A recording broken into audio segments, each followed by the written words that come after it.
ഒരു വിറയി നമ്പറല്ലേ? ഇങ്ങോട്ട് കിടന്നോ? അങ്ങനെ കിടക്കുന്ന നീ അന്തരീക്ഷത്തിൽ കിടക്കും. തലയോട് തല താഴെ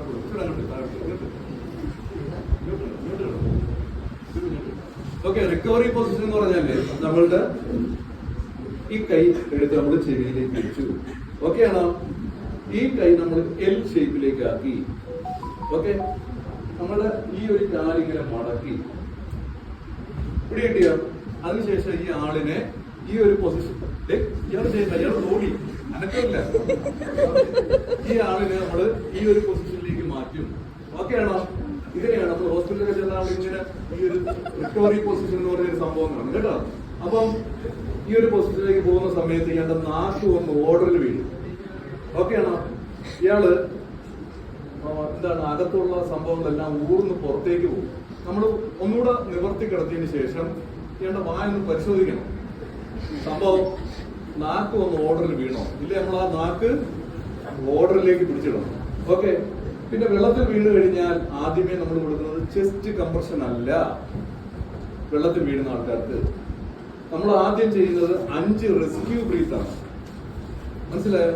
ചെസ്റ്റിലിട്ട് ഞെക്കിക്കഴിഞ്ഞാൽ ആ വെള്ളം ലെൻസിലേക്ക് കയറി പോകാനുള്ള സാധ്യത ഉണ്ട്. അപ്പൊ നമ്മൾ ആദ്യം കൊടുക്കുന്നത് എന്താണ്? 5 റെസ്ക്യൂ ബ്രീത്ത്. ഓക്കെ ആണോ? ബ്രീത്ത് കൊടുക്കുന്ന സമയത്ത് ചിന്നു ഉയർത്തണം, മൂക്ക് പിൻ ചെയ്യണം അല്ലേ? അതിനുശേഷം നമുക്ക് നമ്മുടെ ഏറ്റവും അടുത്ത ആൾക്കാരാണെങ്കിൽ നമുക്ക് മൗത്ത് കൊടുക്കാം, ഇല്ല നമുക്ക് കർച്ചീഫ് ഇടാം. ഓക്കെ ആണോ?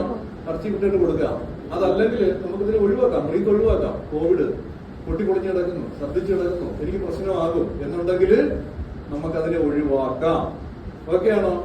അതല്ലെങ്കിൽ എല്ലാവരും കൈതാ ഇങ്ങനെ ഒന്ന് എടുത്തേ, നല്ലൊരു ബ്രീത്ത് എടുത്തേ, അവിടെ കിടക്കും, നല്ലൊരു ബ്രീത്ത് എടുത്തേ. ബ്രീത്ത് എടുത്തിട്ട് ഇതിലേക്ക് പിടിച്ച് അവിടെ ഇങ്ങനെ ഒരാള് കിടക്കുന്ന സമയത്ത് അവിടെ ഇങ്ങനെ വിടരുത്. വിട്ടു കഴിഞ്ഞാൽ സാറ് പറഞ്ഞു ഞാൻ ഇങ്ങനെ വിടണം, അങ്ങനല്ല വായിലേക്ക് വിടണം.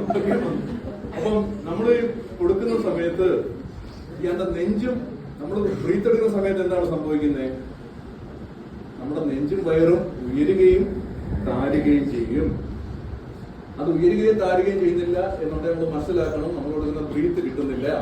കിട്ടാതിരിക്കാനുള്ള കാരണം ഇതാണ്, നമ്മുടെ നാക്ക് ചുരുണ്ട് നമ്മുടെ ശ്വാസനാളത്തെ പോയി അടച്ചു വെക്കും. ഓക്കെ ആണോ? ഞാനൊരു ഫയറിലെ സ്റ്റേഷൻ ഓഫീസറാണ്. പറഞ്ഞ കാരണം ഇദ്ദേഹം ഇതേപോലെ ഒരുപാട് കേസുകൾ നമ്മൾ അറ്റൻഡ് ചെയ്യുന്ന സമയത്ത് ഏറ്റവും അടുത്ത സമയത്ത് ഒരാളെ എടുത്ത് നമ്മൾ കരക്കോട്ട് കിടത്തി. അപ്പൊ നമ്മളെന്താണ് ചെയ്യുന്നത്? നമ്മളിരിക്കുന്ന ആൾക്കാരെ എങ്ങനെയും ഇദ്ദേഹത്തെ ജീവിതത്തിൽ